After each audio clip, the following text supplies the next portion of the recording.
Q&A session. Assalamu alaikum wa rahmatullahi wa barakatuh. What I basically just said for the non-Muslims present amongst us, our friends here today, is may the peace, blessings and mercy of God be upon all of you. Now, can everyone hear me clearly, just to make sure? Everything, audio's fine? Yeah? Okay, a bit louder, fine. Okay, I'll speak louder. I have this tendency to start off very low and then inshallah I'll also get a bit louder as we go along. So the topic that we're addressing today, inshallah, is the existence of God in the 21st century, right? Is God relevant in the 21st century? It's a very interesting question. And the simple answer to this question is yes. Quite simply. The answer is yes. Now, what I'm going to be sharing with you, inshallah, today is reasons as to why the answer is yes, at least from my perspective. So, the first thing I want you guys to do, inshallah, or what I want all of us to do, God willing, is to think about this question from a existential perspective. So what do I mean by an existential perspective? What I mean is from the perspective of our very existence. What does it mean to deny the existence of God? What does that really mean? What I want us to think about is the absurdities of life in the absence of God. Right? Because this is something most of us don't consider, because we're so busy these days, we get occupied with our lives and our busy schedules that we don't really stop and think about these questions. Very important questions. I want to pose 3 questions. In the absence of God, what does it mean? What does life mean? Is there absolute meaning to life? The second thing, is there absolute purpose in life? And the third question is, can we actually be happy if God does not exist? Or if we claim or hold the position and maintain the position that God does not exist? 3 very important questions. And let's think about this for a second. What does it mean? What does it mean to be alive in the absence of God? Think about this for a second. If that helps in any way. Anyway, so think about this for a second. What does it mean? What does life mean in the absence of God? I'm sure if you really think about this and ponder over this, what you'll realize is that pretty much nothing. Life doesn't have really any absolute meaning anymore, because what does it mean for you to dedicate your life to a charitable cause, or to dedicate your life in serving humanity, or to dedicate your life in removing oppression from this world, or doing charity work, or whatever it may be? What does it mean? What would be the difference if you just lived your life as, say for example, a murderer, an evil person, someone who rapes, a rapist? Because the reality is the end of both of these groups of people is what? What's the end? Death, the grave. If all we are in the absence of God is matter, we're an accident. The reality is, brothers, sisters and friends, we're an accident. We're an accidental byproduct of a lengthy evolutionary process. We have no meaning. We weren't supposed to be here. We just ended up here through some random processes. We have no meaning. So whether you live your life as a saint or whether you live your life as a sinner, it doesn't really matter. Your end is the grave. 6 foot under, being eaten by worms, maggots, and God knows what other creatures. Rotting away underground, and before you know it, you won't even exist. Nothing about you would exist. So is there real meaning? There is no absolute meaning to life in the absence of God. Is there absolute purpose to life? This is another question. Is there absolute purpose to our lives? Now, generally when someone's asked a question, what's the purpose of your life? We come up with many answers. For example, someone may say, I want to be a doctor. I want to be an engineer, right? Or I want to be someone who dedicates my life to doing charity, just helping people around the world, trying to remove oppression and doing these things. We can attribute purpose to our lives, right? It's very easy to attribute purpose to our lives, but what's the ultimate purpose? There is no ultimate purpose in the absence of God. The claim that I want to be a doctor, an engineer, an astronaut, or whatever it may be, this is a self-delusion. We're distracting ourselves. We're just making this up as we go along. It's just a subjective idea that we have. That's all it is. There's no ultimate purpose. There is no ultimate purpose. Like we said in the beginning, we're an accident. If you're an accident, you're not here for no purpose. You didn't come into existence for a purpose. Think about it from another perspective. Can we truly be happy? Let's address this point. Can we truly be happy in the absence of God? This is very interesting. Let me give you a scenario. Think for a second that you went to sleep earlier on today, and you wake up in a train. The train's moving. You look around you, and what you notice is that you're in the most beautiful train that you've ever been in. It's this amazing train, first class service, amazing food. You're sitting on the most comfortable chair you've ever sat in your life. You'll probably be happy. You'll probably enjoy it for a while. But could you truly be happy in this situation when you don't know how you got on the train, you don't know where the train's going, and you don't know where the train's going to stop, where it's taking you? Can you truly be, ask yourself this question really, can you truly be happy if you don't have the answers to these questions? On the surface, you may distract yourself for a while, enjoy the food, listen to the music or the nasheeds for the Muslims, yeah? Something like this.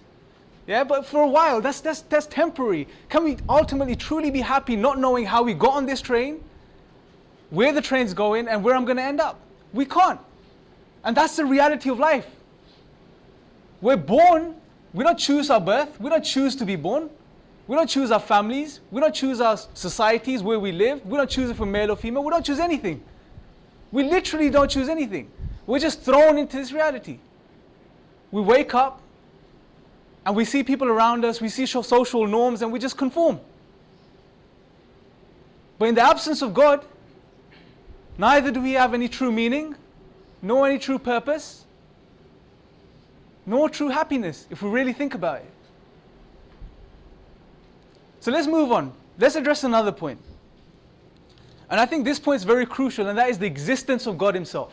Right? The question whether God is relevant in the 21st century or in any century for that matter is fundamentally pegged on the question whether God exists. Does God exist? This is a fundamental question.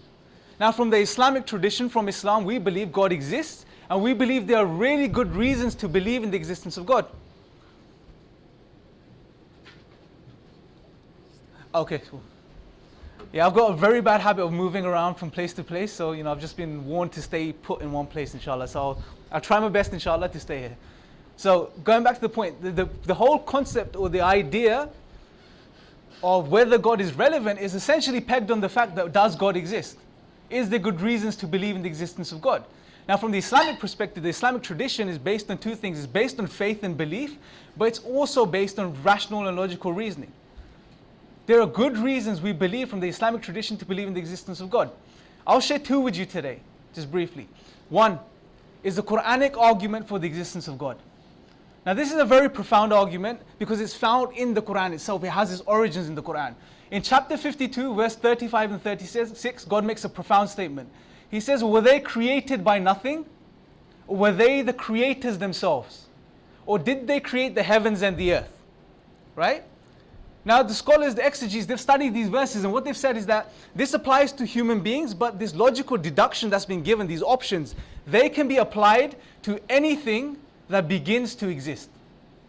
So let's do a little exercise. Let's apply these options, these deductions, to the universe itself. Now, it's quite safe to say, and we can discuss in the Q&A, that the universe began to exist. Right? Empirically and philosophically, we have good reasons to believe that the universe began to exist. So if the universe began to exist, let's apply this criteria. Could the universe come from nothing? Think about this for a second. And when we say nothing, we mean absolute nothing, universal negation. Not something, not energy. Could the universe come from nothing? Could anything come from nothing for that matter? Could anything come from nothing? No. Out of nothing, nothing comes. Philosophers have agreed with this concept for centuries. I mean, if you, for example, you wake up in the morning to eat your breakfast and you have an empty bowl in front of you, are you going to have a breakfast? No, because there's nothing there. You're not going to get nothing. So out of nothing, nothing comes. The universe could not have come from nothing. What was the second option? Were they the creators themselves? Let's think about this. Could you create, or could the universe create itself? Or again, for that matter, could anything create itself? Really think about this. First option is illogical, doesn't work. Second option, does it work? Could something create itself? I'm looking for an answer. No? Okay. Now, can anyone tell me why? Sorry, bro? Yes, but there's a more particular reason. Why is it absurd to believe that something could create itself? Sorry? Yes, but there's a more important point. The point that we have to understand here is to create yourself. What you have to do, you have to exist in the first place. Yeah? And if you exist in the first place, then you're not really creating yourself, because you already exist. So it's not only illogical, but it's a self-contradiction. It doesn't work at all. So self-creation doesn't work. What was the third option? Allah says, or did they create the heavens and the earth? Right? Now what's being applied here is that could something created create something? This works. This is logically possible. Something created can create something. For example, as human beings, we are created and we create things as well. Yes? So here's the thing. If we accept this, we run into many problems if we apply this to the universe. If we say the universe was created by something created, what stops us from saying, what created that something that was created? Then what stops us from saying, what created that something that created that something that created the universe?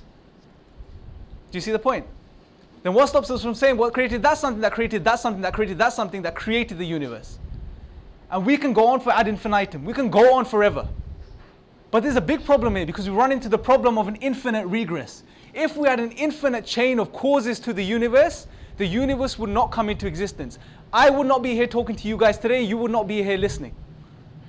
I'll give you a simple example to put this into perspective. Say I want to go home on the way back home today, I want to go on the bus, right? Now for me to go on the bus, I need to borrow £1. I don't have any money on me. So I asked this brother sitting here, Salahuddin, I asked him, I said, brother, give me £1. He turns around and he says to me, I will give you £1 if the guy behind me gives me £1. The guy behind him says, I will give you £1, Salahuddin, if the guy behind me gives me £1. The guy behind him says, I will give you £1, brother in the beautiful purple jumper, if the guy behind me gives me £1. Right? And if this went on forever, infinite, through the back of this auditorium, straight out the wall, forever, for an infinite chain, would I ever get on the bus? I.e., would the event of me getting on the bus ever take place? No. So in the same way, if the universe had an infinite chain of causes, the universe would not come into existence in the first place. So what are we left with? The only fourth rational option we're left with is the universe was caused or created or brought into existence by an uncaused eternal cause.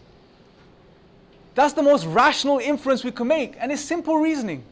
It's very simple reasoning. And this is the mercy of Allah, because Allah subhanahu wa ta'ala does amazing things in the Quran. Because the Quran is a book which really makes you think as a human being.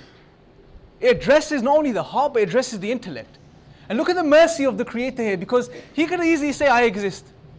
Right? But what He does, He takes you through the process. He gives you all the logical, rational options, so you go through them in your mind until you're satisfied that the only thing that works, or the only possibility that exists, is that the Creator exists, which is uncaused. An uncaused cause created the universe. That's how simple it is. I'll give you another example. Now that satisfies the intellect. I'm going to give you an example or an argument from the fitrah. And this is a profound argument. Now, the argument basically states that to believe in God, you don't need an argument. That's how profound this argument is.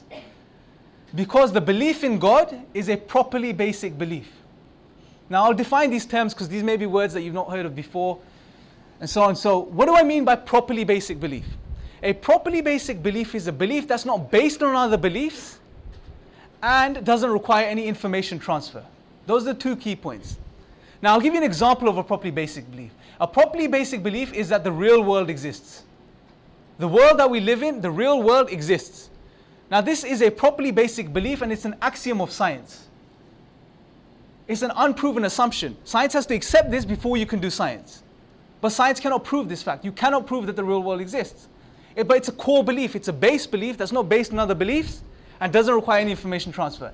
In the same way, the belief in a supreme creator that created everything is a properly basic belief because it doesn't require any information transfer, nor is it based on other beliefs. Now take the example of a group of children, you put them on a desert island and they grow up on a desert island without any external influence. right? And Justin O'Barrett, he's a professor from Oxford University. He's written a book called Born Believers. It's a very interesting book. And what he points out is that children naturally and rapidly develop the belief in God. They don't require any information transfer.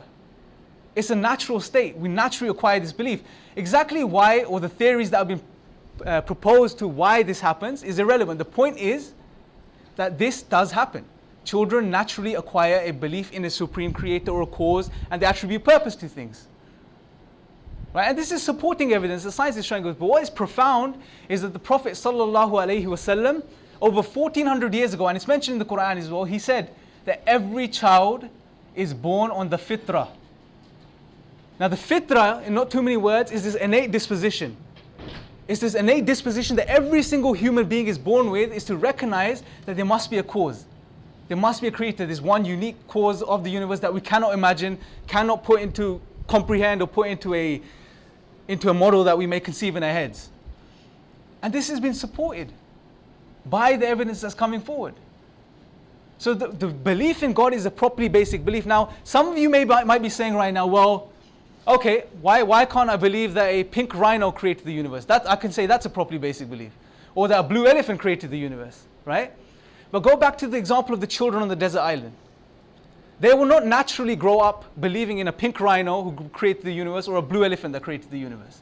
It's not a natural state of human beings. Alvin Plantinga, he's a philosopher and a theologian. He studied this, and what he said in addressing this argument, he talks about the great pumpkin, right? And what he says is that believing in a great pumpkin that created everything is not an innate position. It's not a natural belief that we formulate. It's like the belief that the real world exists or that a cause, a supernatural agent exists. So these beliefs require information transfer. So it's perfectly rational and logical to believe in the existence of a creator, a cause, without any evidence or argumentation. But that's not to say we don't have reasons to believe rationally and logically in the existence of God as Muslims. As we presented the first argument. So let's move on. And let's think about this now. If God exists, and we have good reasons to believe in the existence of God, and there are several arguments, I've just shared two with you, then what does that mean? What does that imply? What implications does that hold? Because the reality is, if God exists, and we have these innate questions that we ask, where did I come from? Where am I going? Why am I here? If we have these questions, then it is only God by definition who will have the answers, because He is the creator, He is the cause that created everything and brought everything into existence. And He knows everything. And He has the answers. And this, if we think about this, and if we look at the need for revelation, and this brings about the need for revelation, because one of the reasons is because as human beings, we have this innate questioning within us. We ask these questions: where did I come from? Where am I going? So on and so forth. And at the same time, we don't have the answers. Philosophers have argued and discussed this for centuries. They haven't been able to come up with answers. So if we've been created by a creator, then surely He must have provided us with the answers and revelation. I mean, to put this into perspective, we could really appreciate this. Think about it from a human perspective. When human beings, limited creatures, when we produce something or when we make something, a product, whether it may be a TV, a refrigerator, a kettle, whatever it may be, out of the mercy within our hearts and the responsibility we feel and the need to inform, we write what? An instruction manual for that particular product. We don't have to, but we do. Because we know what's best for the product, so we can advise and guide the user of the product. And that's human beings. Now when it comes to the Creator, God, as we know in Islam, He is the merciful, the most giving, the most loving. If He's all these things and far more than we can ever be, then surely He must have provided us with some sort of instructions, some sort of answers. We have no reason to claim that God would just create us and leave us there. Do you see? It doesn't make sense. And if He exists, it's profound. And the existence of God is necessary because He is the only route we can get these answers to. And what does He tell us in the Quran? And maybe we'll have the time to discuss why we believe the Quran is a miracle. Maybe in the Q&A we can go into this. But what does He tell us in the Quran? He answers these profound questions in a simple way. He said that He created mankind and jinn to worship Him. Simple. Worship. And now, just before I move on, just to briefly sort of highlight what this word means, because it's particularly in the West, in the context we live in, the words such as worship and slavery have a very negative connotation to them. But in Islam, the word worship and submission doesn't have this negative connotation. We don't have this problem because this is true servitude to God. Worship doesn't just mean praying 5 times a day in Islam.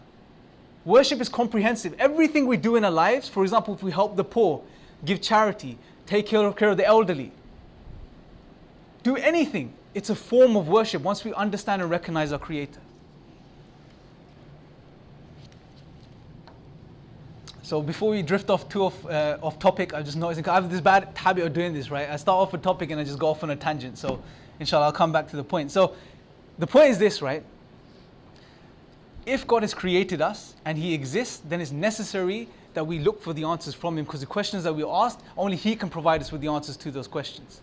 Only He can. It's not going to come from a human subjective perspective. The answer's not going to come from human beings. All we can do is guess and make up subjective ideas and ideologies that we follow. Now, another thing, just before I move on, and I think this is a very important point, is that generally these days what happens is that as soon as you talk to anyone about Islam, they may agree with everything. They may agree, okay, it's rational, it makes sense, and so on and so forth. But the problem they sometimes have is this idea of submission and worship to the Creator, right? I don't want to submit, I want to be free, right? Human beings, human nature, we want to be free. But there's a slight misconception here because people think they're actually free. Because the reality is no human being is free. We're not free from any perspective if we think about it. We're all slaves and in submission to one thing or the other. Some of us are slaves to our own desires. Some of us enslave ourselves to money. Some of us enslave ourselves to materialism. We want to buy. You know, I have an iPhone, but you know, it's a bit old, I want the new version. You know, I've got the new version, but I want an iPad now, it's a bit bigger. Yeah? You know, that's not doing it. I want something else now. I just get another laptop. I've already got a laptop, but it's fine, I'll get a new one. I need a bit more RAM. Yeah, all these unnecessary things, this materialistic mindset that we've developed. Yeah? We're all slaves. The reality is we're all slaves to something or the other. But what Islam is giving you, Islam is saying this, look, the reality is you're slaves. Choose your slavery. Either you're a slave to the creation or you're a slave to the Creator. But the profound thing is when you enslave yourself to the Creator, it truly frees you. It truly liberates you, because when you enslave yourself to the Creator, you're no longer a slave to these ephemeral, empty, physical things. You're not a slave to materialism. If you have something, you say Alhamdulillah, thank God. If you don't have it, you say Alhamdulillah. You're no longer a slave to these things. You're a slave to the Creator, and it frees you, it truly frees you. So if you want true freedom and liberation, Islam gives you this. It's just a matter of seeing it in the right perspective.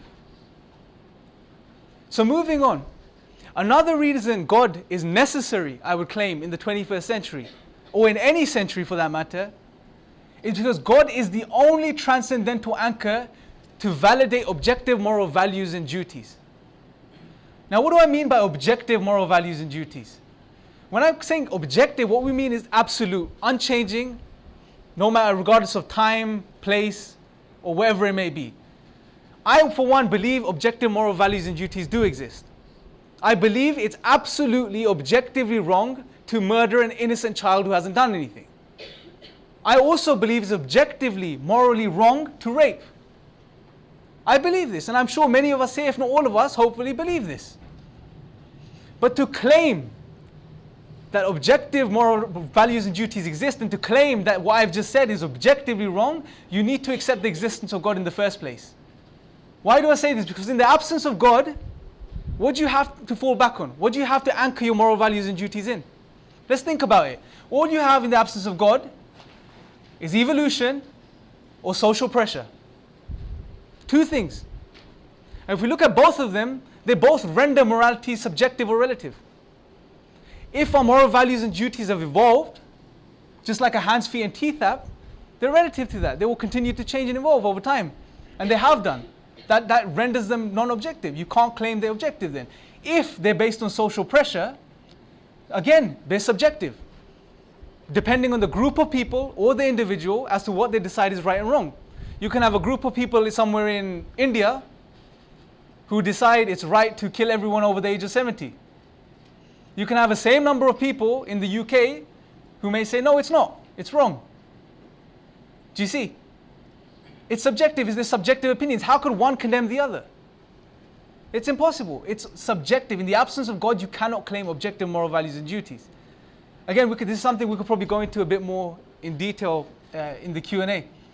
But to summarize, what we're saying is that we know objective wrong and right exist. There are things that are objectively wrong and there are things that are objectively right. But to claim objective anything, we need to accept the existence of God. Because in the absence of God, it's all subjective and relative. Now moving on, I've probably got my hair somewhere. So moving on, basically, the next thing I want to address is from a sociological perspective. Right? What does it mean? Why is God relevant from a sociological perspective?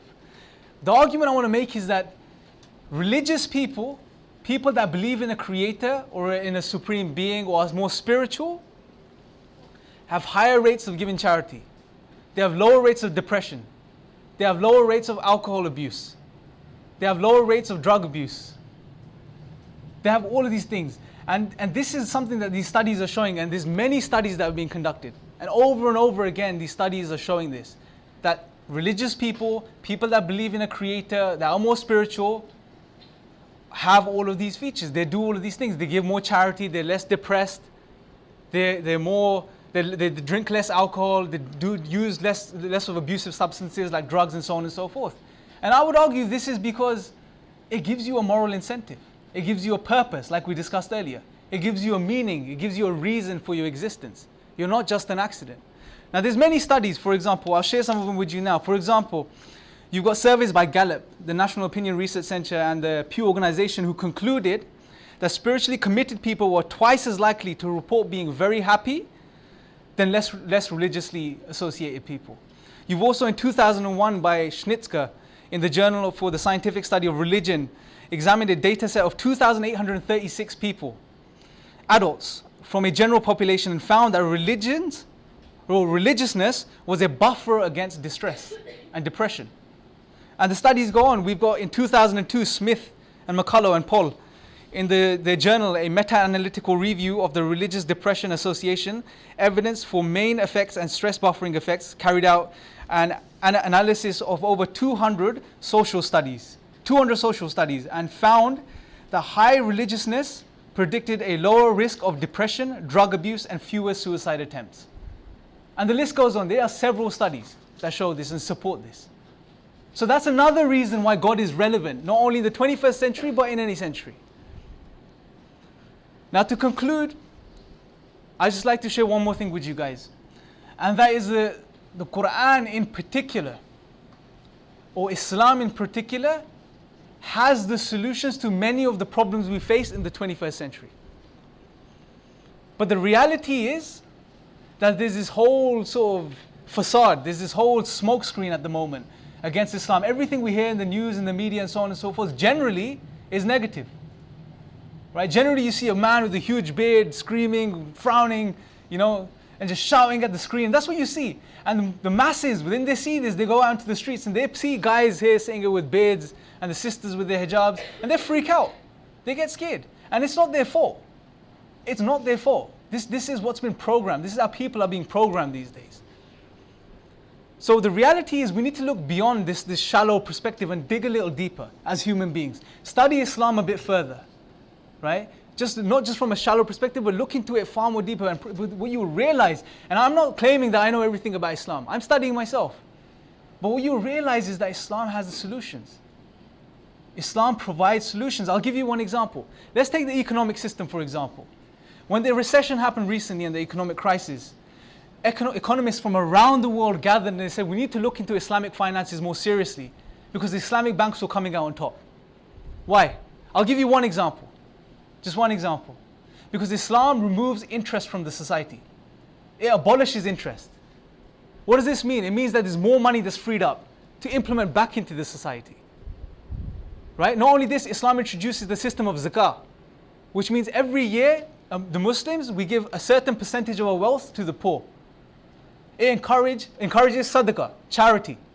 Again, distribution, giving. And this is what Islam does. It opens up the money. It's not based on the current system we live in where where what it dictates is that there's not enough resources and there's too much, the necessity is too high. Your needs are too much and there's not enough resources. This is what we're being told. This is what we've been told to believe. And this is why there's so much competition. In the West especially, we're competing with each other. This whole materialistic perspective, we want more, more, more. We're never satisfied. We're never satisfied. When at the same time, around the world, there's people in humanity, little children, whether they're Muslim or non-Muslim, little children dying of starvation. According to some reports, there's over 20 million children dying every few years. 20 million children dying because of starvation. What's going on? What's going on? At the same time in the West, we've got almost the same number of people dying from obesity-related diseases. It's out of balance. Something's wrong. You've got people dying from obesity in the West, and at the same time you have people dying from starvation in other parts of the world. And we know from certain studies that there are there's enough calories on this planet to feed 3 planets over. There's enough calories on this planet to feed 3 planets over. This is the reality. But it's because of this system that we live amongst, that we're engulfed by. We don't see this reality.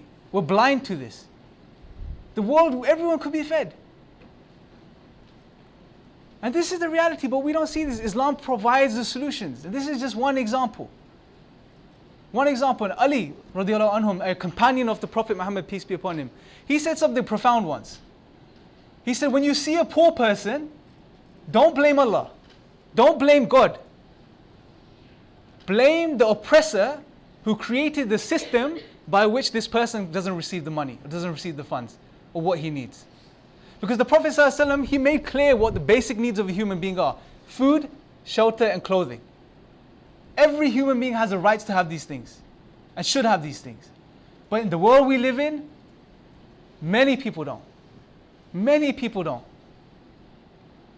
And the reality is we need to look. So in conclusion, what I'm trying to say is this. As Muslims, as non-Muslims, we have to look at Islam on a deeper level, look past this media narrative, and study Islam, because Islam has the solutions. Whether you believe it's from the Creator or not, it's irrelevant. Look into it, because there are solutions there, present, which can help the world we live in today. I thank you for listening. I'll conclude this. Subhanakallahumma wa bihamdika ashhadu an la ilaha illa anta astaghfiruka wa atubu ilayk.